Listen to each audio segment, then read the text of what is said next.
कल यानी कि 7 मई को इन जगहों पर सायरन बजेगा, यानी देश के 244 जिलों में सायरन बजेगा। मतलब कि राजस्थान के 28 शहरों में सायरन बजेगा और लोग छिपने के लिए इधर उधर भागेंगे और बिजली भी कटेगी। अरे नहीं दोस्तों, युद्ध नहीं है, ये युद्ध की तैयारी है। उसकी जो स्थिति है युद्ध की, उस समय की स्थिति से निपटने की तैयारी है। दोस्तों, भारत और पाक के बीच पहलगाम की घटना के बाद जो तनाव उत्पन्न हुआ है, उससे युद्ध की स्थितियां बन चुकी है। दोस्तों, उनसे नागरिकों को जागरूक करने के लिए उन्हें कुछ उस समय युद्ध की स्थिति में उनको कैसे बचना है, कैसे खुद की सुरक्षा करनी है, उनसे अवगत कराने के लिए 7 मई को मॉक ड्रिल होने जा रही है। दोस्तों, सायरन बजेगा, लेकिन डरने की बात नहीं है। आपको यह सिखाया जा रहा है कि यदि युद्ध की स्थिति बन जाती है तो आपको क्या करना है। दोस्तों, आपको बता दें कि मॉक ड्रिल किसी भी आपातकालीन स्थिति में एक ग्रुप या सरकार द्वारा लोगों को जागरूक करने के लिए एक अवेयरनेस टाइप का कैंपेन है, अभियान है, जिसे कि मॉक ड्रिल कहा जाता है। वह वैसी तैयारी है जैसे कि ओरिजिनल स्थिति में होती है। दोस्तों, 1971 की जंग के बाद यह पहला मौका है कि लोगों को हमले के दौरान बचने के लिए तरीके सिखाए जाएंगे।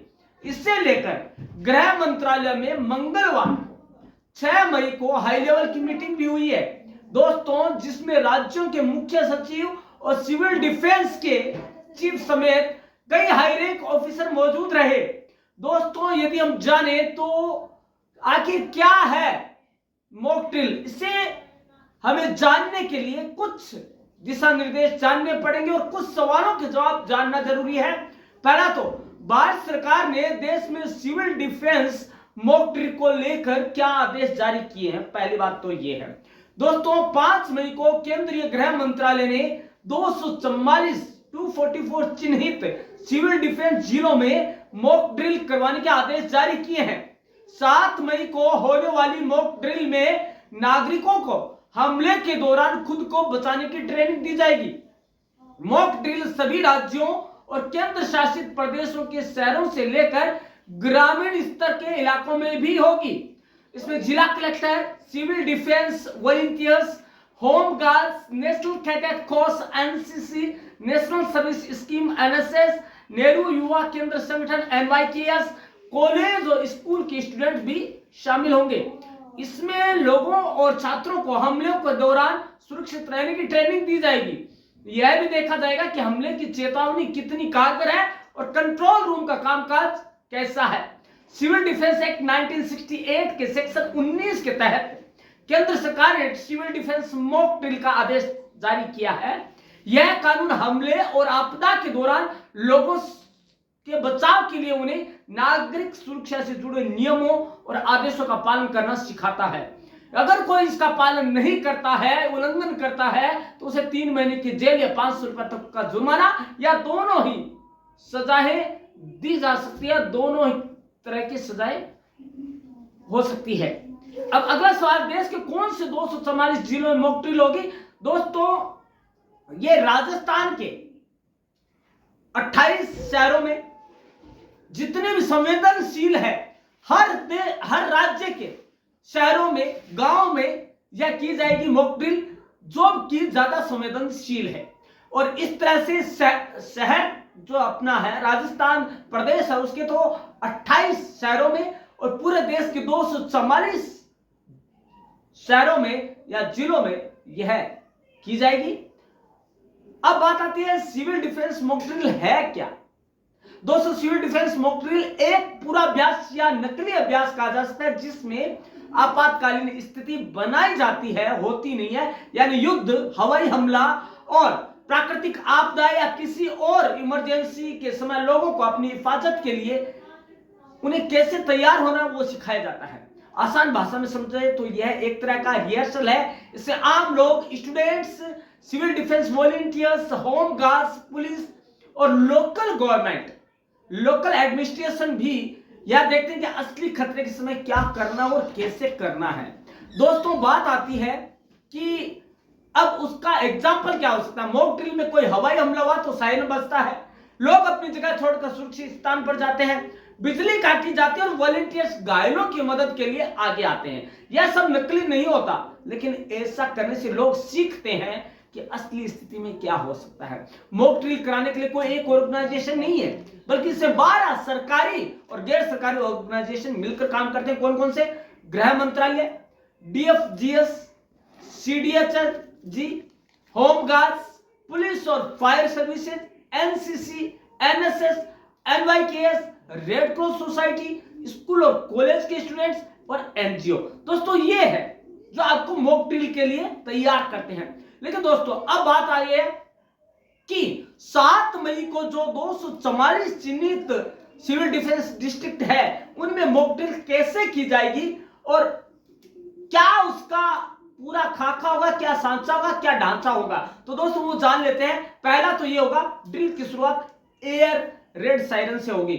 यह कुछ जगह तो सुबह होगी, कुछ दोपहर और कुछ जगह शाम को होगी। सायरन से होगी और वो जो नकली हवाई हमले की चेतावनी देगा। यह सायरन पुलिस स्टेशनों, ऊंची इमारतों, हॉस्पिटल या स्कूल कॉलेज पर लगे होंगे। सायरन सुनते ही लोग बंकर, बेसमेंट या मजबूत इमारतों जैसे सुरक्षित जगहों पर पहुंच जाएंगे। यानी अगर आप स्कूल में हैं तो सायरन सुनते ही टीचर्स आपको सुरक्षित स्थान, यदि एनसीसी या एनएसएस है तो बंकर्स में ले जाएंगे, और यदि एनसीसी एनएसएस नहीं है तो सुरक्षित स्थानों में, तंबुओं में आपको ले जाएंगे, जैसे कि उन्होंने शुरू में तैयारी की होगी। कलेक्टर, सिविल डिफेंस अधिकारी और अन्य ऑर्गेनाइजेशन मिलकर जांच करेंगे। अगर सायरन की आवाज कम या न बजने और निकासी में देरी हुई तो सुधार की योजना भी बनाई जाएगी। नागरिकों को इमरजेंसी में खुद को बचाने की ट्रेनिंग दी जाएगी। हवाई हमलों के दौरान गिरकर छिपना, सिर और शरीर को बचाने के लिए तरीके भी सिखाए जाएंगे। नकली घायलों को फर्स्ट एड देने का अभ्यास होगा। घबराहट से बचने और शांत रहने की ट्रेनिंग भी दी जाएगी ताकि सायरन सुनते ही लोग घबरा ना जाए। शहरों और इमारतों की लाइटें बंद करके ब्लैकआउट किया जाएगा ताकि रात में दुश्मन की हवाई निगरानी या हमले से बचा जा सके। इसके लिए लोग अपने घरों, दुकानों और ऑफिस की लाइटें बंद कर देंगे।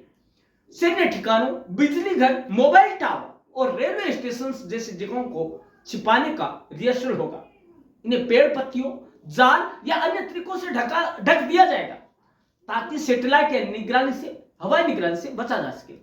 ज्यादा खतरे वाले इलाकों से लोगों को सुरक्षित स्थानों पर ले जाने की भी तैयारी की जाएगी। लोगों को तेजी से बंकरों और शेल्टर्स जैसी जगहों पर पहुंचाने की ट्रेनिंग दी जाएगी। एक सशक्त ट्रेनिंग जो कि युद्ध के दौरान काम आती है। इसके अलावा आग बुझाने, मेडिकल इमरजेंसी में जान बचाने, चोट लगने पर फर्स्ट एड देने और खाने पीने के तरीकों के बारे में भी बताया जाएगा ताकि लोग जंग होने पर खुद को महफूज रख सके।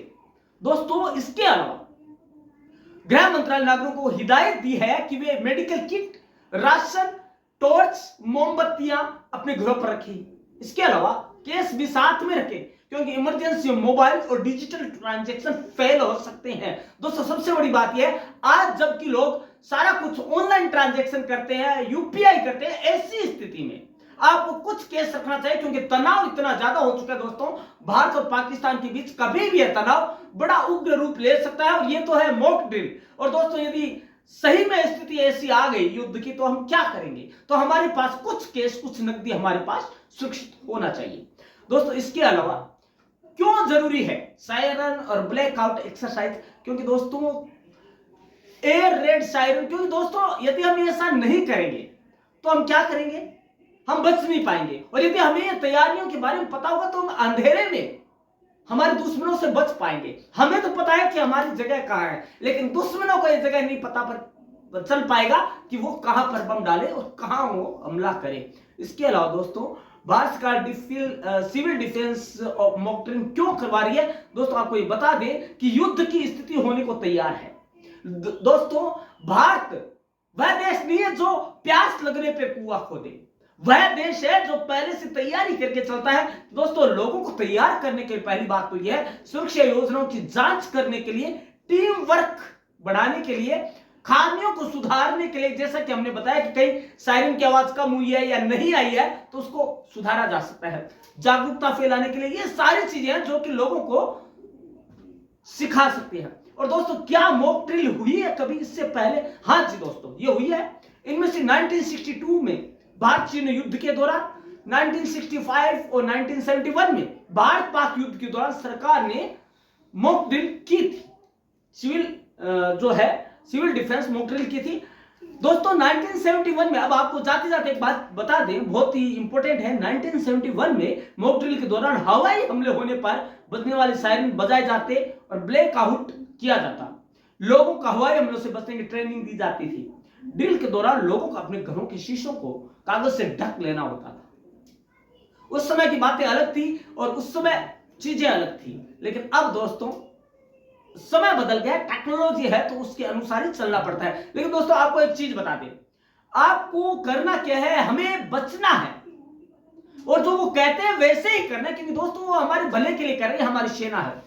अब अभ्यास कौन कौन से होंगे जाते जाते हम बता देते हैं कौन कौन से 10 अभ्यास करवाए जाते हैं। पहला है हवाई हमले की चेतावनी, सायरनों का संचालन किया जाएगा, ठीक है। दूसरा, विद्यार्थियों को नागरिक सुरक्षा उपायों का प्रशिक्षण दिया जाएगा जो आपको लेना चाहिए, क्योंकि युद्ध के दौरान आप ही नहीं, आप अपने लोगों की, अपने समाज की भी सहायता कर सकते हैं। तत्काल ब्लैकआउट का अभ्यास करना, मतलब हाथ लाइट बंद कर देना, महत्वपूर्ण ढांचों को छिपाना, निकासी योजना का पूर्वाभ्यास, वायुसेना के साथ हॉटलाइन रेडियो संचार लिंक का संचालन, वार्डन अग्निशमन सहित नागरिक सुरक्षा योजना सेवाओं को सक्रियता के साथ जांच करना, नियंत्रण छाया नियंत्रण कक्षों की कार्यक्षमता परीक्षण करना, बंकरों और खायों की सफाई करना। दोस्तों ये सारा कुछ आपने जाना है ये मॉक ड्रिल के बारे में। दोस्तों मॉक ड्रिल वो जो कि पूर्वाभ्यास है दोस्तों, ये नकली नहीं है, ये रियलिस्टिक स्थिति से आपको निपटने के लिए, आपको जागरूक करने के लिए किया जाता है, आपको अलर्ट करने के लिए किया जाता है। तो दोस्तों आप भी यदि मॉक ड्रिल के बारे में कुछ जानते हैं तो कमेंट बॉक्स आपके लिए खाली है। लेकिन दोस्तों आपसे पुनः गुजारिश है, हाथ जोड़कर आपसे विनती है कि कल यानी कि 7 मई को सरकार का पूरा सहयोग करे मॉक ड्रिल के समय, ताकि यदि किसी भी स्थिति में हमें युद्ध से निपटना हो तो हम कैसे निपटे, कैसे हम हमें खुद को बचाएं और कैसे हमारे आसपास के लोगों को बचाकर देश की सेवा करें, एक नागरिक होने के नाते, एक सशक्त और जागरूक नागरिक होने के नाते। तो दोस्तों अपने नागरिक होने का परिचय दीजिए और कल जुड़िए इस सिविल डिफेंस मॉक ड्रिल से। धन्यवाद दोस्तों।